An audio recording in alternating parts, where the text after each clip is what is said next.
Whoa. That happened so fast. Hi, Matt.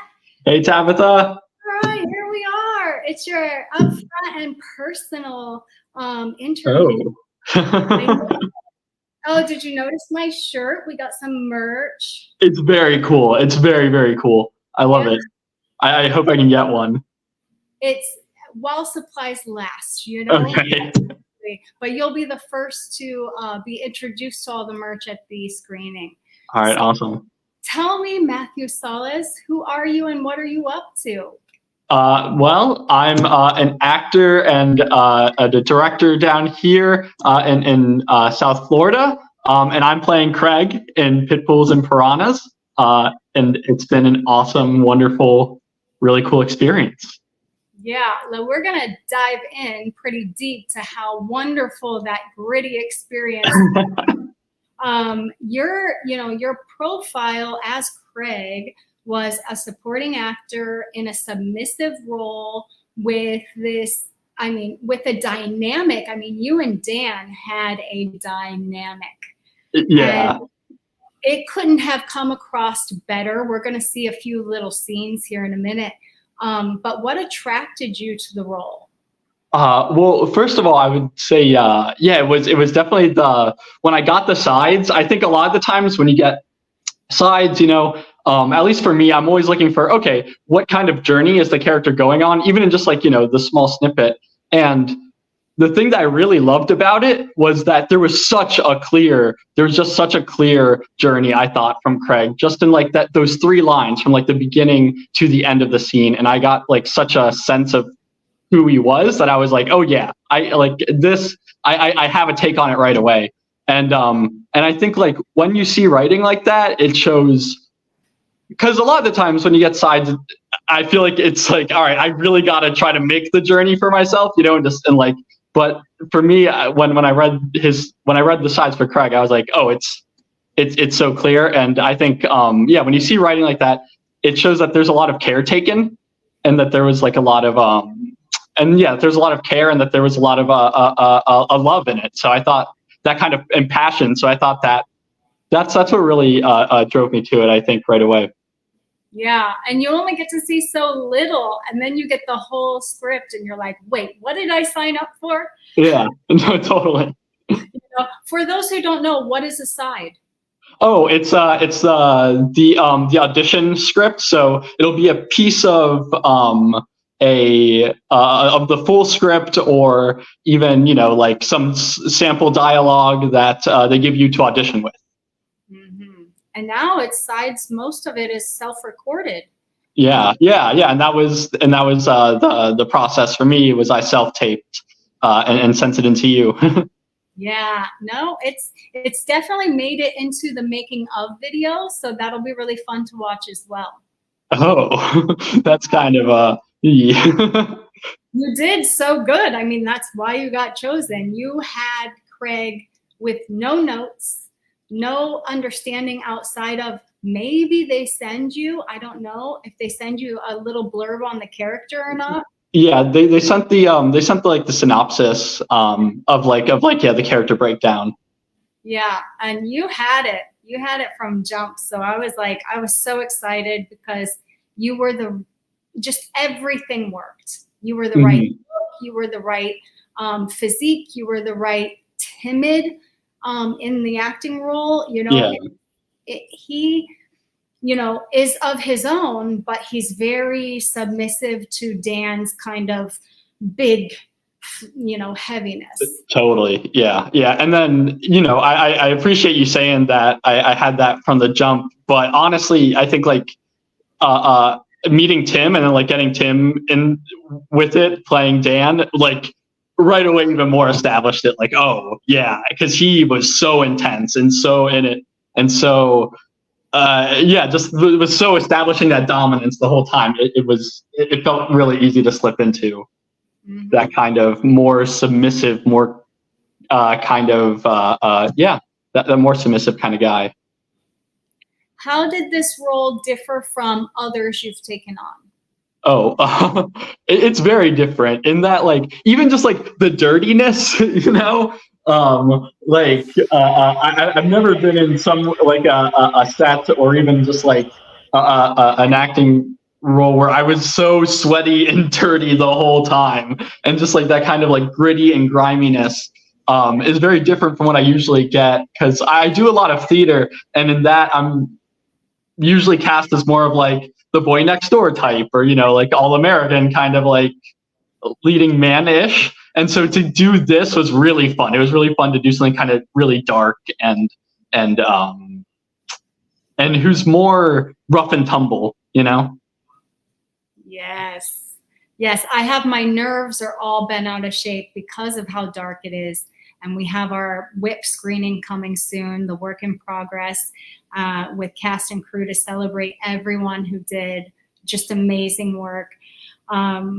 But yeah, it differs from a lot of things we usually see in South Florida. It's definitely very independent, and it's a gritty, raw, dirty film. Yeah. And I mean, like I said, like even just like that was like such a different, because I mean the whole time just like you could not get away from just like everything sweating, everything dripping, and also with like how close we were as well, like just acting wise. It was it was grimy. The intimacy between certain scenes, and that's how I like to document, is very specific lenses that show a intensity between closeness. It establishes the power dynamic very well. Let's watch a clip from that power dynamic. Let's see here. I think it is here. Let's show it. Man, you take it easy.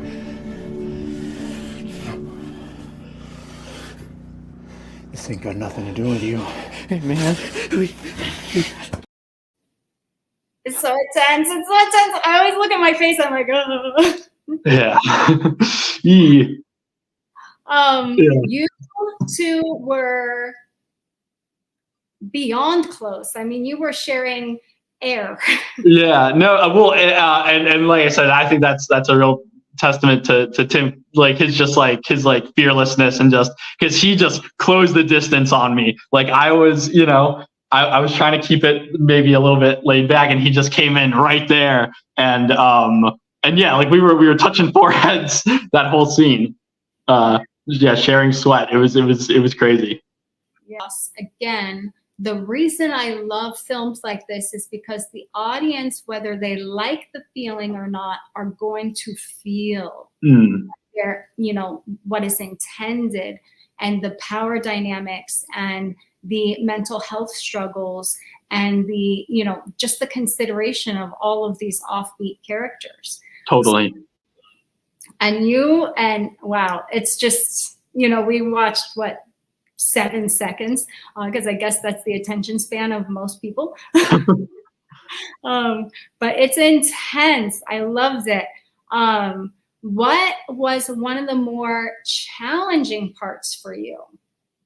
Well, I really haven't done too much film before this, and so I think definitely learning like on the fly, kind of like modulating my voice and my body language to film, and then also kind of getting the out of order filming was is something that I really had to get used to, and really kind of, okay, so we're filming my last thing, or like one of my last things like first, so I have to create that I have to create that rich and that deep imagery of like, what have I just been through? What's been going on? What's this day been like for me? Right.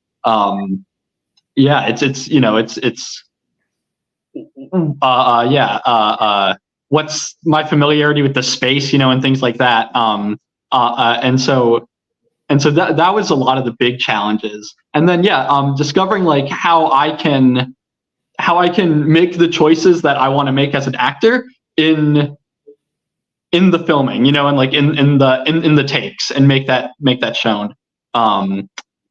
Because I think like being kind of new to film, it was like, okay, and now we're gonna, film you doing your lines and just go. And it's like, oh, okay, and it's like, it's just me just doing this, and it's like doing it a couple different times and figuring out, like what's the best one, which requires you to get into a different state to be in the moment and to be present with it. So did I skip? What was your process to get into this character? Yeah, I guess we didn't talk about that too much. But for me, I think the thing is always,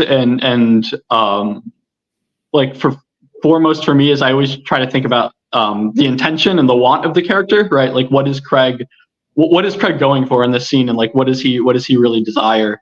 And then that I think is like always first and foremost as far as like my style of acting. And then but as well, I think for every character it's a little different. And with Craig, actually, I thought a lot about like kind of building the character and things like that. I thought a lot about like who he was in school, and like kind of how he would experience that as a kid, because he does come from a background where he's not as educated, and it probably wasn't emphasized. And so I think like giving that, getting to think about that a little bit, how was interesting for me and gave me like a way of thinking about him. Aw, that's fun. Yeah. So you gave him a whole backstory. Yeah. Well, at least, the things that I feel like I can help me make choices and be like, oh yeah, no, that's who this guy is. That's who he is for sure. Yeah. I think a lot about like where, who they are and kind of like their core memories. Mm-hmm. Off topic, but in subject, you got to handle a pit bull, working pit bull, quite a bit. You had a whole process with I don't know what they call it. It's a acting dog. Yeah, I guess a performance dog or canine. Yeah. Yeah, that was really cool. We have some behind the scenes of you, just getting used to such a big dog, and then you coming into the pit, and then it was just what an intense scene. Yeah, it was. I mean, I was really worried because obviously, like, it's a lot of responsibility. And then as well, the animal handler was like, okay, like you have to do this, and I'm like, all right, yeah.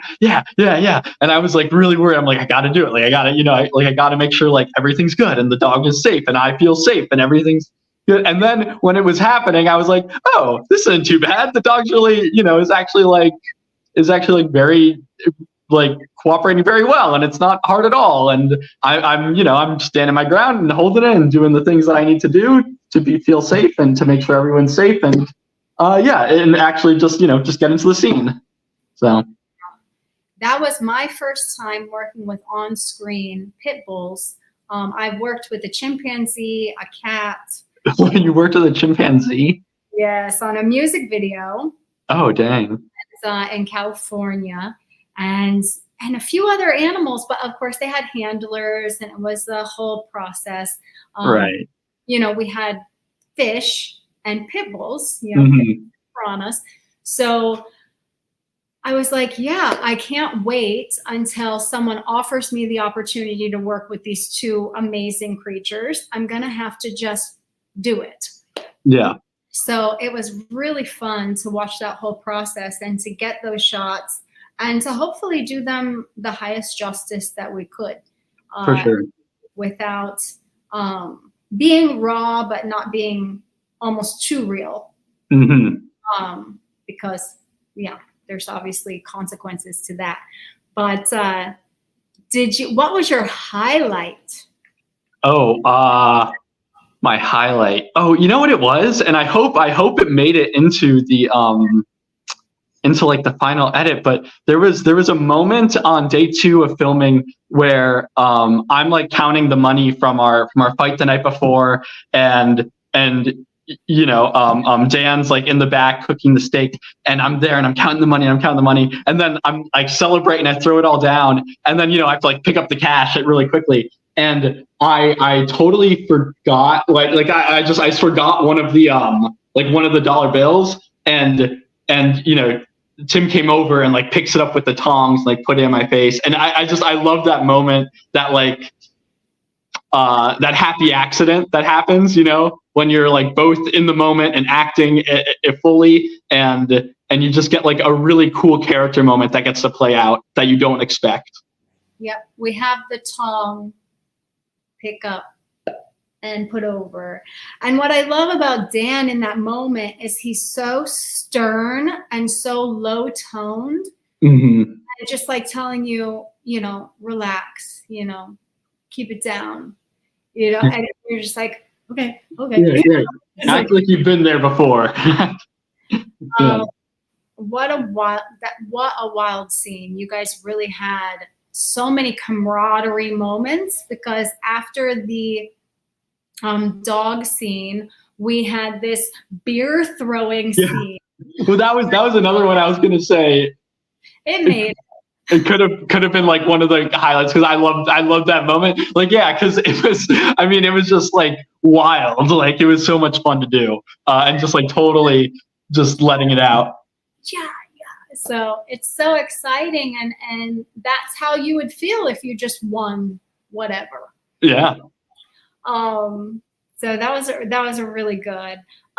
Did you walk away with any insights to acting or to the process or anything like that? Oh, for sure. Yeah, a lot of different stuff. I mean, acting wise, like I said, with just being able to make like the small decisions in the background about with my character, like where am I looking at a certain point, or even when the focus is in on me, like, yeah, how exactly I can show what Dan's going through, right? Yeah, we just had this nice win, and now I'm getting kicked around a little bit, and so I can still, right, like even if the focus isn't there, like still show all of that like inner life, and it just adds to the richness of the whole picture. As well, I think just like all the hard work that is going on the set at all times, and like all the different moving pieces that are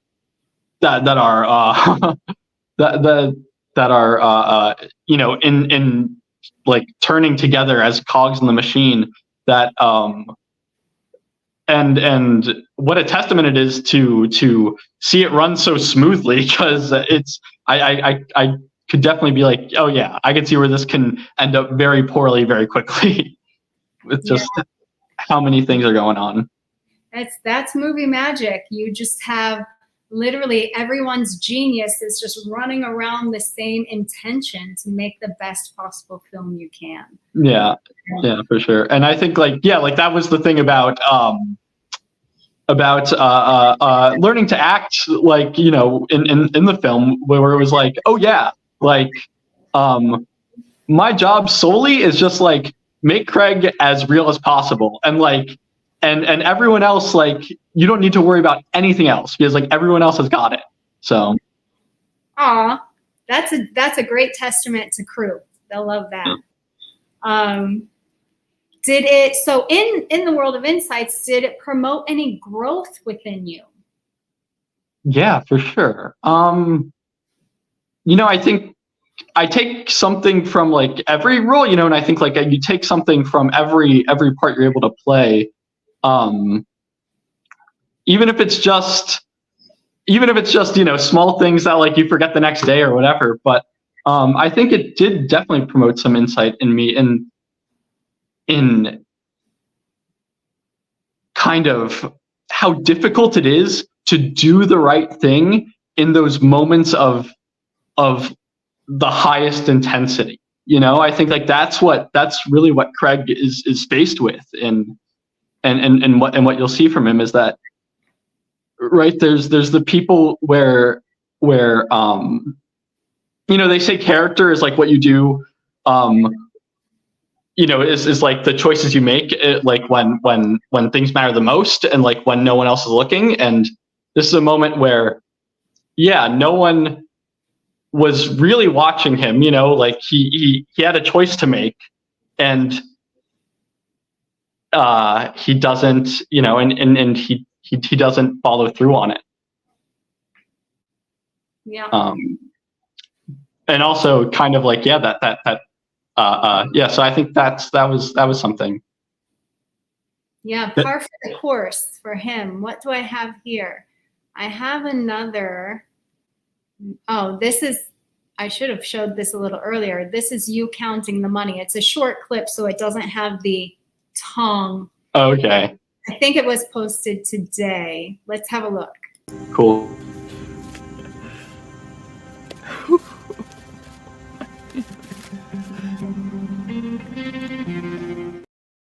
It's just you counting money. I thought it was you when you drop the money, but it's not. We'll have to wait for the film. Right. Because you put it on the table, it all flies everywhere, and it's just perfect. Everything's perfect because it's in disarray. Now you got to put it up. There's this great motivation and movement. And then you get these magic moments with the tongs and which I think like even the money throwing was even like a thing where like I was supposed to throw it on the table and I just kind of threw it and it hit it and poofed everywhere. Loved it. You and Dan, Tim, and Matt you guys were like linked from the jump. You guys had such a nice synergy, and you were able to ad lib and just kind of go wild. Yeah, that was I mean, that was just fun. I think we both just both had strong ideas of who these guys were, and were excited to explore it more, and I think and I give a credit to you and having the rehearsal periods, because I even think like in those short rehearsals, like, we definitely established like what this relationship is like and how they interact with each other, and and how they talk to each other. because it definitely gets graphic, and gets pretty, Jan gets pretty nasty with me, He's a little bit of a bonehead. Yes. So what was your favorite scene to film and why? There was something fun about all of them. But I think the last day with the dog, because I got to handle the dog, and I didn't think I would get to do that, and that was very fun, and that was a really neat kind of experience. Also, we had a lot of extras that day for the fight, and so the energy and the extras kind of adding what they could do, and the rah rah, and all the chatter was really great. And it was a night set, so it was kind of cooler, and it was just felt really the atmosphere felt really powerful. Mm-hmm. Yes, it did. That was a night to remember, and we wrapped that night, so even more energized, for sure. Yeah. Is there any person that stood out to you on set? Maybe Dan or Glay?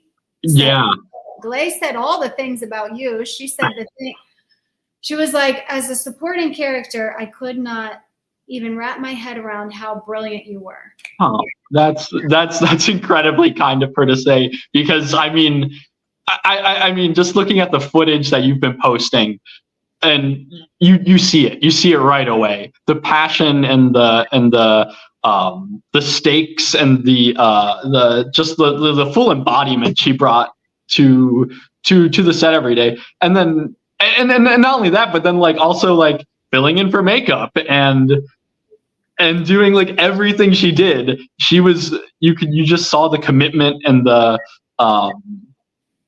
like I said, like that full embodiment of the character in her performance. So I feel very lucky that she said that about me. Mm-hmm. Yeah, but I mean, there were so many. Even like you, I thought like you're like I've never seen someone so in the zone as you with like the camera, like capturing everything, trying to get the right shot, trying to find like where you should be to get like the right emotion and like what's going on in the scene.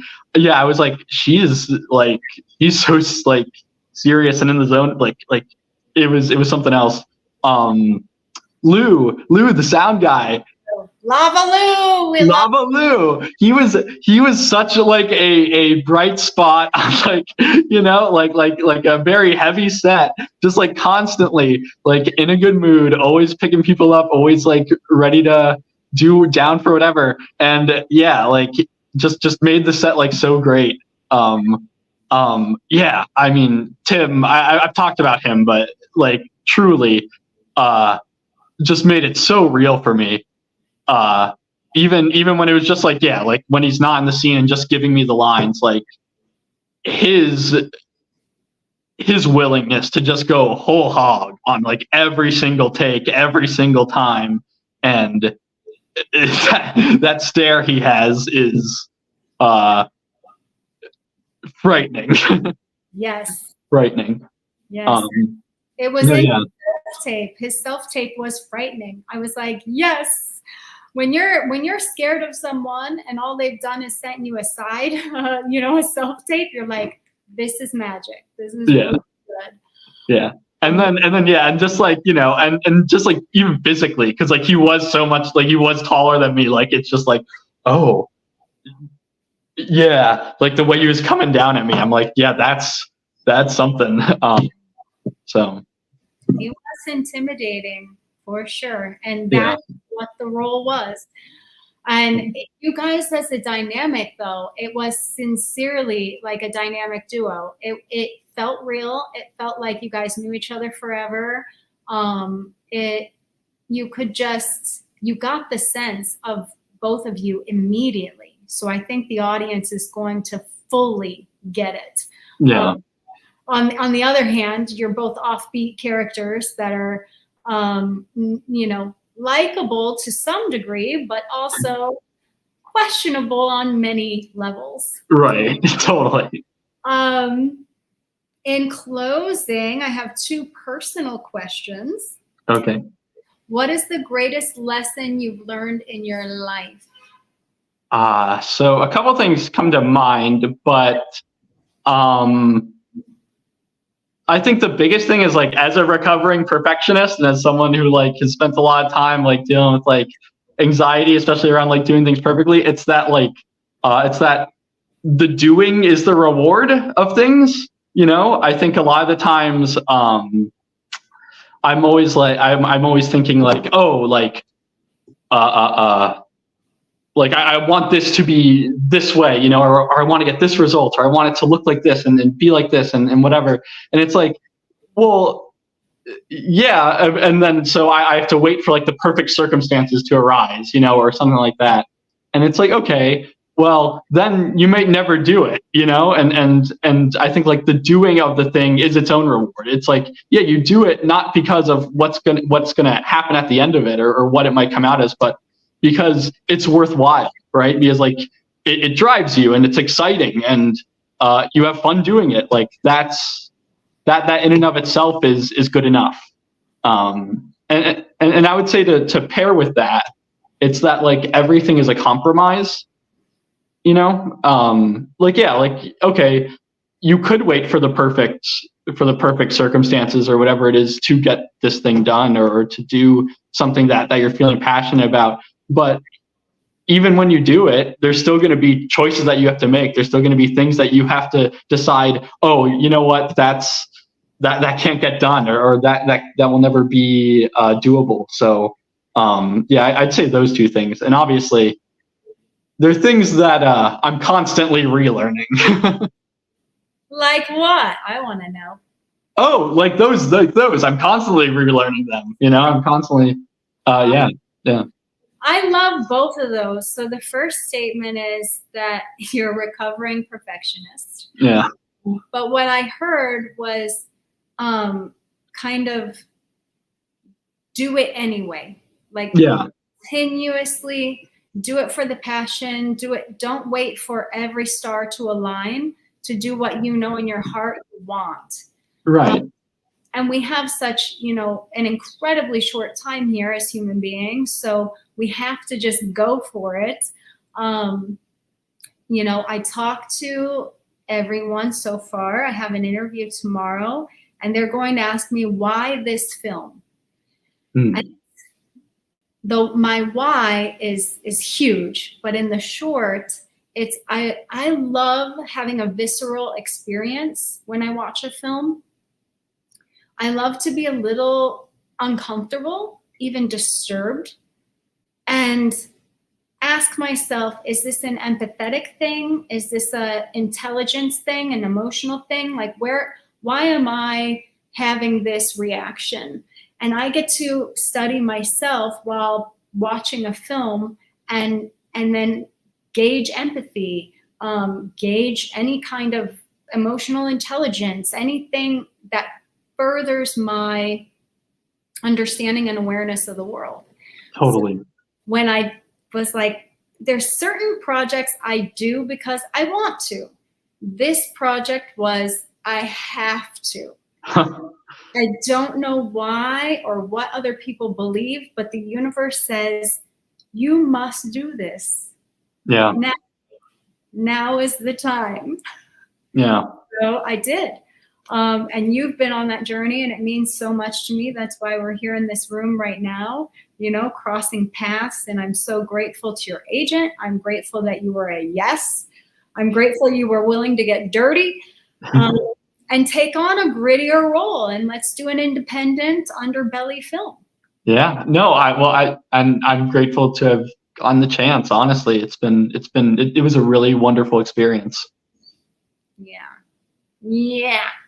And then if you had a magic door that opened to anywhere, where would you want it to lead you? I think, honestly, it would be like just the most immaculate feast I could imagine. just like the most perfect food for any occasion, or like I'm just like some good mac and cheese, some good I don't know, like good like Indian food and like naan and like buttery, soft, garlicky naan and things like that, and just the most glorious feast. And then my friends and family probably are there to share with me. I see this very long, beautiful table just feasted up with mismatched chairs, drippy lighting, great music. We're gonna have a feast. I think this sounds lovely. Yeah. That is so fun. Okay, so you're food motivated. Yeah. Any last words on Craig or you regarding all things acting? No, I think we covered a lot of different stuff. I'm